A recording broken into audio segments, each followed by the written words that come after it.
Doctor Alberto Schlesinger Vélez, decano de la Escuela de Economía de la Universidad Sergio Arboleda, muy buenos días. Muy buenos días, doctor Fernando. ¿Cómo están ustedes? Pues muy deseosos de que usted nos explique cómo es este triunfo de Vox en las elecciones andaluzas y si Vox es, como lo quieren pintar algunos, el resurgimiento de una mezcla entre el nazismo y el fascismo. Hitler y Mussolini se habrían dado cita para engendrar este nuevo esperpento de la política Vox en las elecciones andaluzas. Por primera vez en decenios, derrotado los partidos de izquierda en Andalucía. Lo que eso significa, doctor Lessinger. Muy bien, doctor Fernando. Con su venia una aclaración a una pregunta que usted acaba de hacer. Sí, Iván Duque fue alumno mío en la Sergio Arboleda de Comercio Internacional y quiero que comentarle que fue el mejor alumno de mi clase. Y en segundo lugar, yo tuve la oportunidad de trabajar en el gobierno cuando Iván Duque, su padre, era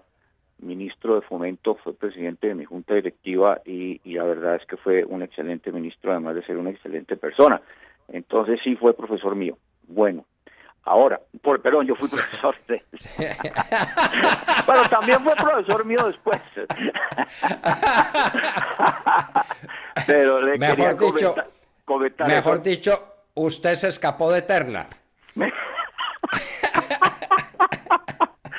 bien, doctor Fernando. A ver, quiero comentar lo siguiente, es decir, sale un poquito de nuestro tema habitual que es Venezuela, pero es que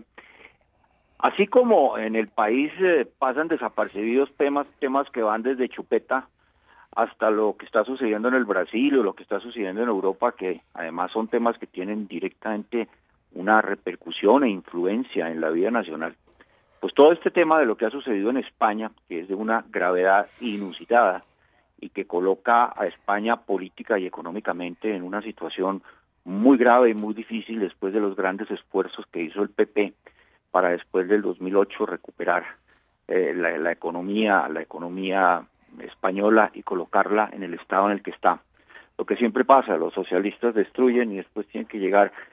los otros partidos, el centro, la derecha, como quiera llamarse, a arreglar el entuerto para poderles volver a entregar el país y que lo vuelvan a destruir, que es lo que está pasando en este momento en España. Voy a hacer un resumen realmente de los antecedentes de lo que pasó en Andalucía. Primero, Andalucía, como región española, es, digamos, la cuna del Partido Socialista Obrero Español, o sea que ha sido tradicionalmente una región en España, la región más hacia la izquierda del resto de las regiones españolas. No solamente eso, sino que se ve demostrado en el hecho de que el Partido Socialista Obrero Español ha estado en el poder los últimos 40 años ininterrumpidamente, o sea, desde que España se convirtió en una democracia después de la muerte del generalísimo Franco. Pues eso es Andalucía, o sea que lo que está sucediendo en Andalucía y lo que ha pasado con partidos como Vox o como Ciudadanos en ese tipo de contexto y de ambiente es supremamente importante por lo que eso significa. ¿Qué hicieron? Ante la situación del gobierno central de España, que como todos saben es un gobierno dirigido por el Partido Socialista Obrero Español, y pensando que después de esa presencia y de ese control y de esa propiedad de la región de Andalucía por parte del Partido Socialista, pues anticipar las elecciones, que el señor Pedro Sánchez no ha querido anticipar porque todos sabemos que él llegó a la presidencia de España por la puerta de atrás, llegó por una moción de censura, nunca fue elegido por votos, nunca ganó una elección a nivel nacional. Entonces dijeron, bueno, vamos a hacer unas elecciones anticipadas porque aquí podemos obtener un buen resultado, aquí tenemos nosotros el control y además eso nos permitiría medir un poco cómo está el clima con respecto a las elecciones que deberían venir en algún momento, las elecciones el año entrante o en el año 2020, cómo estaría el clima. Pues lo hicieron y el resultado fue absolutamente catastrófico, tan catastrófico que el Partido Socialista Obrero Español pierde Andalucía después de 40 años, como digo, de estar prácticamente adueñado de esa región española tan importante. ¿Cuál fue el resultado en términos de votos? Muy sencillo, aquí pueden ustedes ver en números qué fue lo que pasó. El Partido Socialista Obrero Español perdió la bobadita de 14 escaños, que eso significa una caída con respecto a los escaños que tenía del 30%. El PP que también cae porque el PP ha venido en un proceso de recuperación, ha venido siendo afectado por unos temas de corrupción, etcétera, pues perdió el 21%, perdió menos. Pero, por ejemplo, Ciudadanos, que es una alternativa que se ha venido creando, es un partido nuevo, tuvo un avance de pasar de 9 escaños a 21 escaños, con lo cual subió un 133%, y el otro partido de izquierda, Podemos, que se alió con los comunistas, pues también perdieron el 13%, porque unidos perdieron 2 escaños, que era lo que deberían tener, con lo cual se suma a que la izquierda en Andalucía, la región más izquierdista de España, pues perdió de esa forma. Y en ese contexto aparece Vox, que es un partido que vale la pena anotar, pues de reciente creación. Es un partido que lleva 5 años de creado y solamente ha tenido elecciones, ya ha participado y ha tenido resultados electorales en las elecciones de hace 3 años. O sea que en 3 años pasó de 5 representantes a 12, con lo cual el aumento fue del 140%, y repito, en un medio, en una región como la región andaluza, lo cual pues no tiene antecedentes. Eso demuestra que lo que querían los del PSOE o del Partido Socialista, que era medir las condiciones, cómo estaba el clima político, anticipar un poco las cosas para ver si con los resultados de Andalucía, que los daban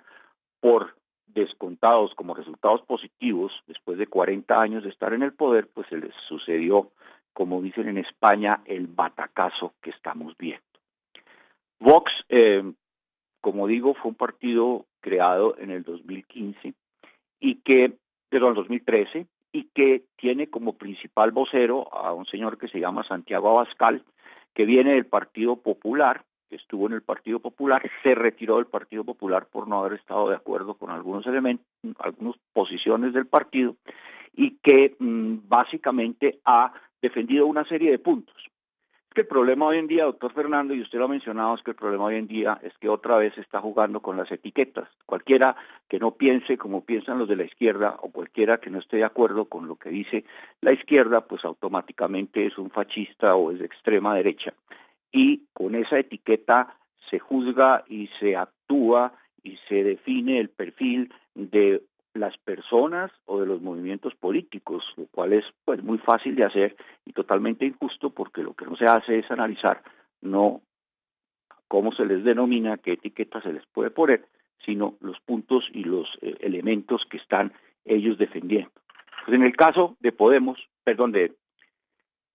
de Vox, cuyo nombre significa, pues en latín usted bien lo sabe, voz, y ese nombre se lo puso uno de los principales representantes, que fue juez,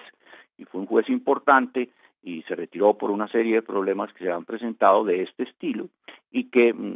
simplemente sugirió que el nombre debería ser Vox, y realmente que es un nombre que ha calado mucho en el medio, porque es la voz que los españoles quieren tener frente a todo lo que está sucediendo.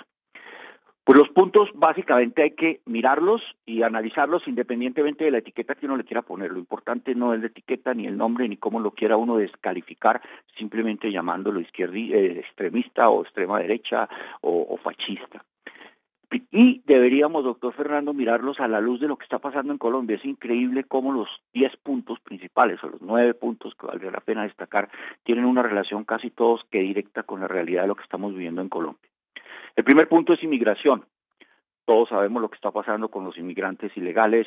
como realmente Europa se la tomaron los inmigrantes, y además muy buena parte de ellos de origen religioso maometano.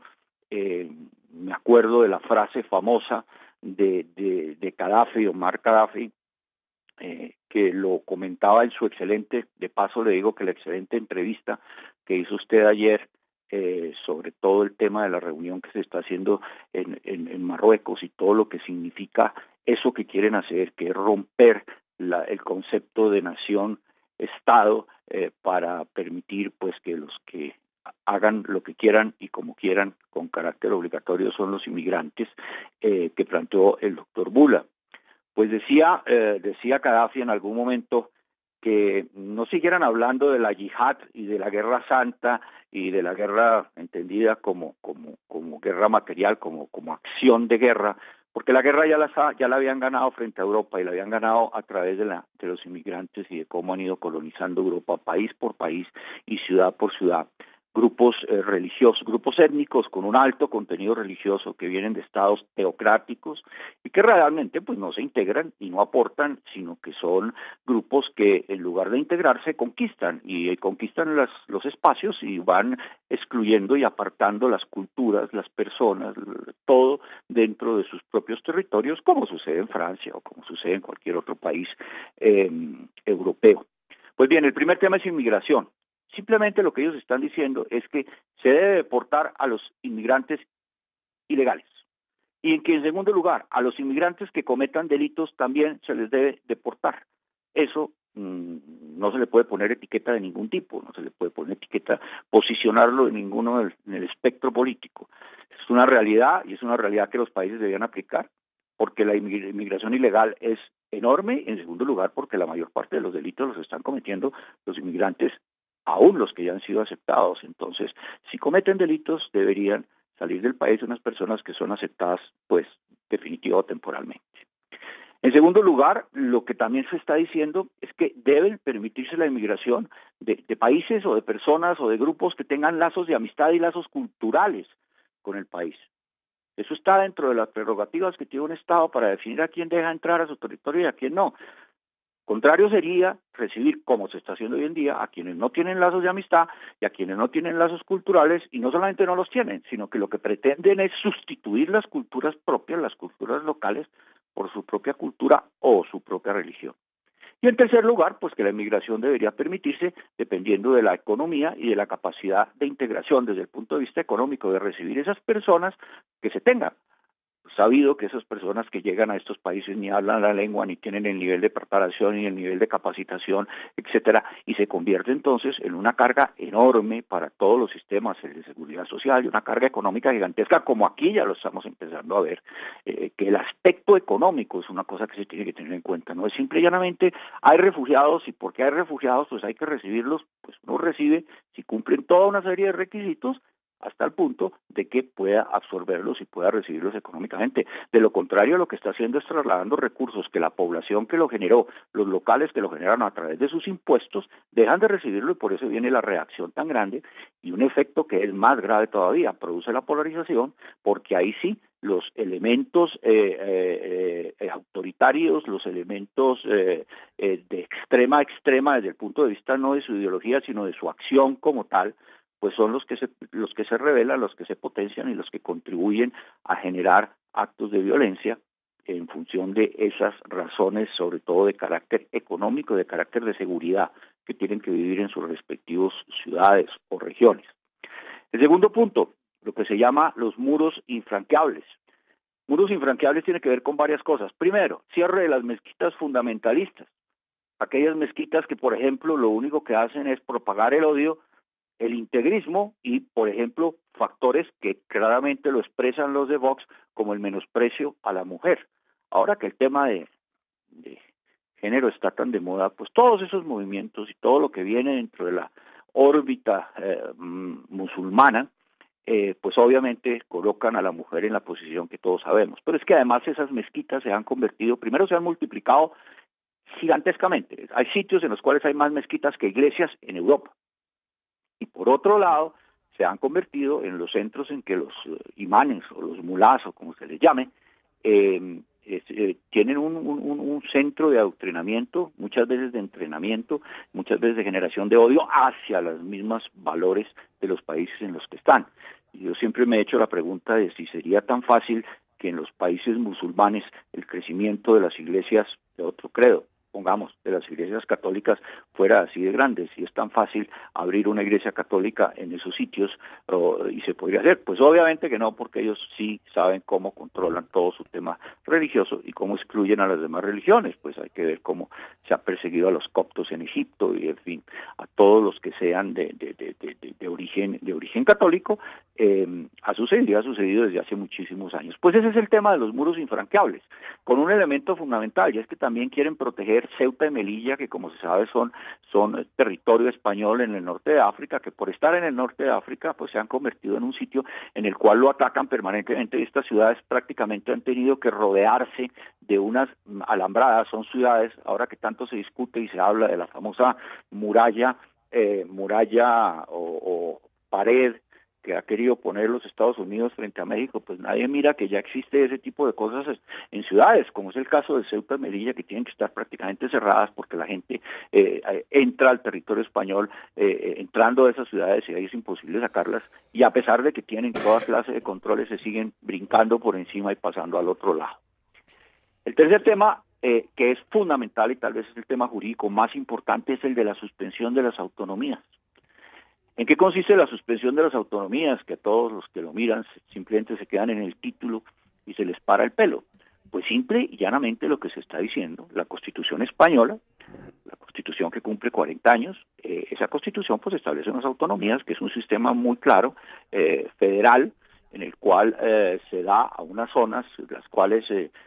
tienen unas culturas, digamos, con algunas variantes o un lenguaje distinto, etcétera, se les da la categoría de autonomía, que hoy en día tienen prácticamente casi que la total autodeterminación y autogobierno, y se les han dado unas condiciones económicas de traslado de fondos del gobierno central y unas autonomías muy grandes en su funcionamiento, pero cuando lo propone Vox, lo que dice de la suspensión de las autonomías es que cuando las autonomías persigan la ruptura de la integridad española, deberían suspenderse. Y es que eso es lo que está sucediendo. Ya no se trata de que hoy estén peleando porque les den más recursos, o porque les paren más bolas, o porque hay un problema de educación y entonces el lenguaje tal o el lenguaje cual, o los bailes locales, no sé qué, todas esas cosas que tienen que ver con esos regionalismos, sino simple y llanamente lo que se está es rompiendo a España. Acabamos de tener la última, y el más evidente ha sido el caso, pues bueno, de antiguo, pues todo el caso del País Vasco y todo lo que generó en muertes, en pobreza, en desastre, la operación de ETA que quería romper España. Y hoy en día pues tenemos a Cataluña como el último ejemplo de quienes quieren romper España, porque ya esto pasó no de una posición política de mejoras sociales o de mejoras económicas, pues de hecho Cataluña tal vez es la economía más importante, era, porque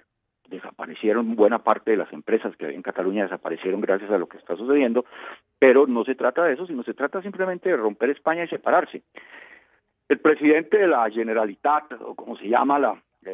administración de la autonomía catalana, que es el señor Joaquín Torra, pues acaba de dar la última perla o las últimas perlas. Venimos de un proceso, como ustedes saben, de ir en contra de la Constitución, declarar la independencia, lo cual está prohibido por la Constitución, se está juzgando a unos políticos por ellos, en fin, todo ese proceso, pero lo que ha sucedido últimamente a nivel de las autoridades ha sido tremendo. Las autoridades están permitiendo, por ejemplo, evitando que los que se llaman mozos de escuadra, pues que en catalán significa pues la policía local, no la policía nacional, la policía federal, les está prácticamente prohibiendo que ejerzan su labor y su control frente a unos grupos violentos que se llaman los CDR, que son los Comités de Defensa de la República, que están atacando a todo el mundo, atacando a los jueces, cerrando las vías, generando actos de terrorismo, porque son actos de terrorismo, y simplemente la administración dice que como eso está ligado a los intereses de la región y a su independencia, los tiene prácticamente maniatados para que actúen. Y lo último, que es lo más grave de todo, es que este señor Torra, a nivel internacional, simplemente ha dicho que Cataluña debía optar por lo que se llama la vía eslovena de Eslovenia, que esa es una definición que significa que la independencia se logra a través de las armas y de la acción violenta, de la acción casi que militar. Es decir, entonces cuando ya el presidente de la Generalitat actúa de esa forma, suprimiendo a las fuerzas del orden, y del otro lado dice abiertamente en público en un discurso que lo que se debe optar es por la vía eslovena, ahí claramente lo que hay es un ataque a la integridad española. Entonces, cuando se refiere Vox a eso, pues tiene toda la razón. Las autonomías están creadas dentro de una estructura nacional con una constitución nacional y una estructura de país. Cuando internamente se trata de destruir la integridad española, pues obviamente hay que suspender esas autonomías hasta que vuelvan a actuar como deben actuar y como están definidas en la Constitución del país. Cuarto punto, defensa de los símbolos nacionales de España, la bandera, el himno, la corona. Hemos visto últimamente cómo queman la bandera de España dentro de España, cómo públicamente los señores, perdón que lo diga, se suenan las narices con la bandera española como un acto grotesco de repudio. Entonces lo que estas personas están diciendo es que hay que defender los signos nacionales de España, esa es la nacionalidad. Usted y yo nos acostumbramos y conocimos uno de los signos nacionales más a mi juicio más lindos que había, que es el himno nacional de España, con una letra que era la letra de José María Pemán.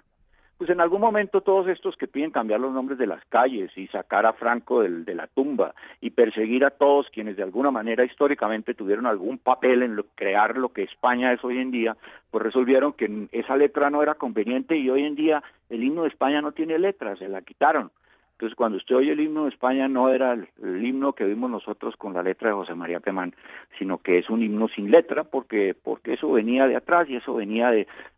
la dictadura y toda esta serie de cosas con las cuales nos han acostumbrado. Esto viene unido con un otro punto que sería el quinto punto, que es derogar la ley de memoria histórica, fíjese la correlación que existe, y con unas afirmaciones muy claras, diciendo, primero, ningún parlamento puede definir el pasado de los españoles. Y en segundo lugar, no puede utilizar el pasado con fines políticos para dividirlos y destruirlos. Eso tiene una aplicación casi que directa a lo que nosotros estamos viviendo. En sexto lugar, otro tema fundamental, la ideología de género. ¿En qué consiste la ideología de género? No es en perseguir a las mujeres, al contrario. Defender la vida, lo primero que dicen es que no al principio de que las mujeres tienen absoluto derecho a decidir sobre el aborto. Y en segundo lugar, que si se habla de ideología de género, eso se debería aplicar también a los grupos más vulnerables, como son los niños y son los ancianos. Eso es fundamentalmente lo que se está planteando con respecto a la ideología de género, que también pues se ha distorsionado totalmente en el sentido de decir que la extrema derecha, o los fascistas, o como los llaman allá, los fachos y todos, lo que están haciendo es perseguir a las mujeres. En séptimo lugar, reducción de impuestos. Empezando por la reducción de impuestos a las asociaciones y donaciones, es un caso especial de España, que hay un caso fundamental de unos impuestos que obviamente que no son justos, y algo que es muy importante, el desarrollo del sector agropecuario y la liberación del suelo. ¿En qué consiste la liberación del suelo? De que en aquellos sectores en los cuales no haya una protección específica por unas razones determinadas y concretas, pues el suelo debe quedar al libre desarrollo, a la libre inversión, a la libre iniciativa de carácter empresarial para poderlo desarrollar en beneficio de la economía española. Ese es otro tema que también de alguna manera tiene un reflejo de lo que está sucediendo aquí en Colombia. Otro punto que también es sensible y que también se les ha malinterpretado, que es la famosa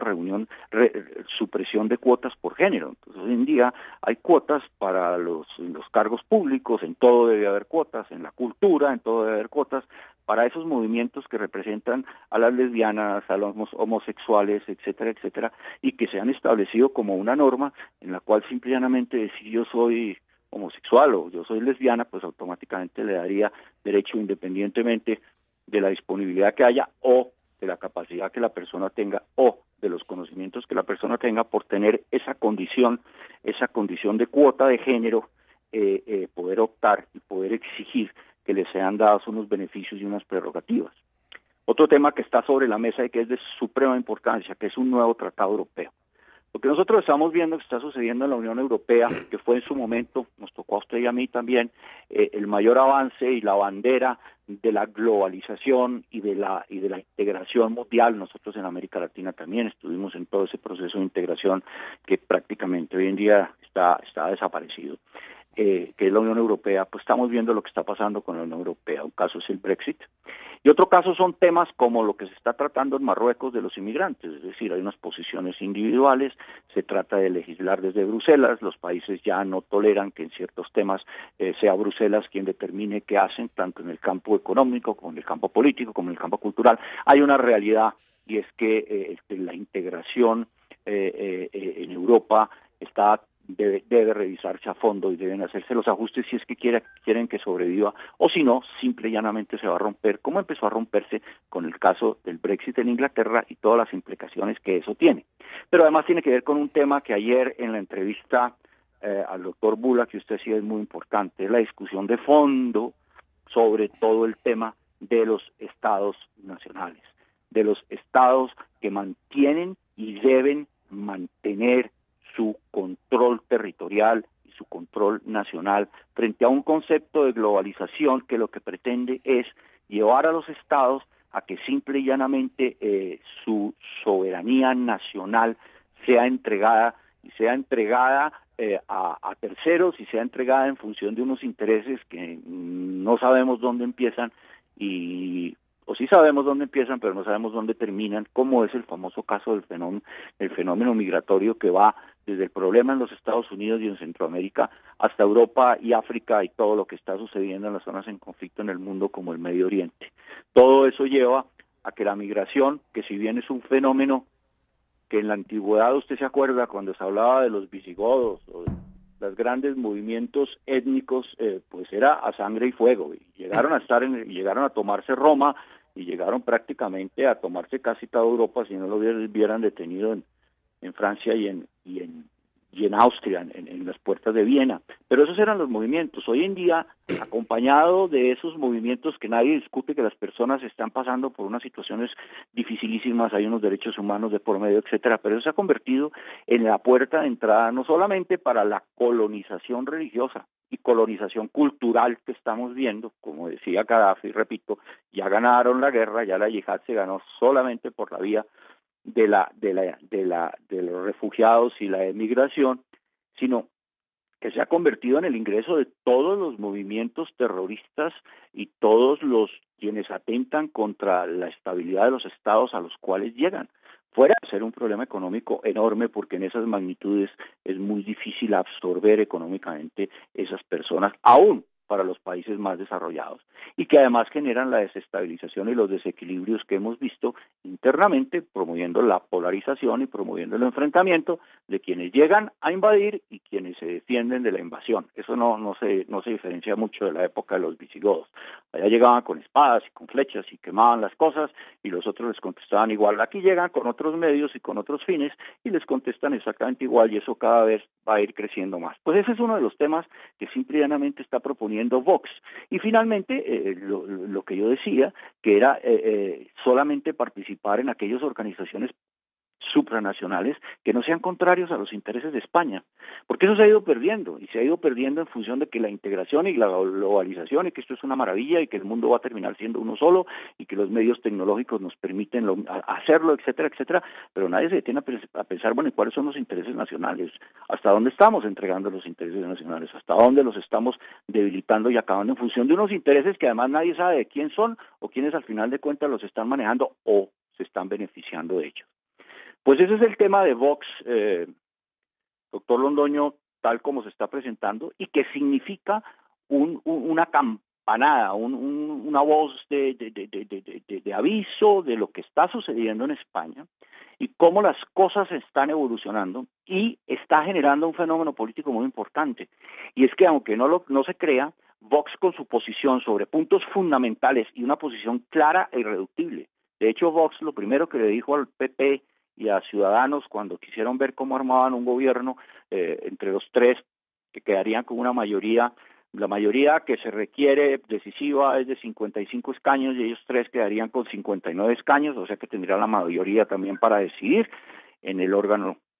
legislativo. Simplemente dijo, mire, yo tengo mis puntos, si estamos de acuerdo en mis puntos, perfecto, no quiero cargos, no quiero puestos, no quiero participar en la administración, yo simplemente quiero defender estos puntos. ¿Eso qué ha hecho? Eso ha hecho primero recapacitar al PP y a Ciudadanos, que por razones conocidas pues han ido de un lado al otro, a veces van de un extremo al otro, no se sabe dónde están parados con todo ese cuento del centro. El centro lo que permite es que uno puede estar en cualquier parte, pero al final de cuentas sus ideas pueden ser cualquiera, pero cuando políticamente se trata de ubicar a la persona, simplemente dice estoy en el centro, y el centro va a pasar uno. Eso es una carpa grande, muy grande, en la que uno puede estar independientemente de lo que piense y de lo que quiera. Pues Vox simplemente lo que ha hecho es que recapaciten estos dos partidos y que tiendan hacia la posición de defender esos puntos. No estoy diciendo que tiendan hacia la derecha o hacia la extrema derecha, a defender esos puntos. Y yo creo que hoy en día la tendencia está, independientemente de las etiquetas y de los clichés y de cómo se trata de desprestigiar o de desestimar a una persona porque se la llame facho o de extrema derecha, eso queda a un lado, que llámenlo como quieran. Lo que es fundamental son los elementos, los puntos, las posiciones, los principios que se defienden, y eso es lo que Vox está haciendo, y eso es lo que se debería tener en cuenta en muchas partes, empezando en Colombia. Hoy en día aquí seguimos con el cuento del centro y de la derecha suave y la derecha dura, y el centro democrático suave y el centro democrático duro y la extrema derecha y la extrema derecha. Eso no es así y eso no se debe uno permitir que se haga así ni entrar dentro de ese juego. Lo que se tiene que definir son unos principios fundamentales y defenderlos. Que le quieran poner o no el nombre que quieran, pues que se lo pongan. Y eso es lo que está pasando. Y yo creo que aquí y en el mundo lo que estamos viendo es una gran polarización.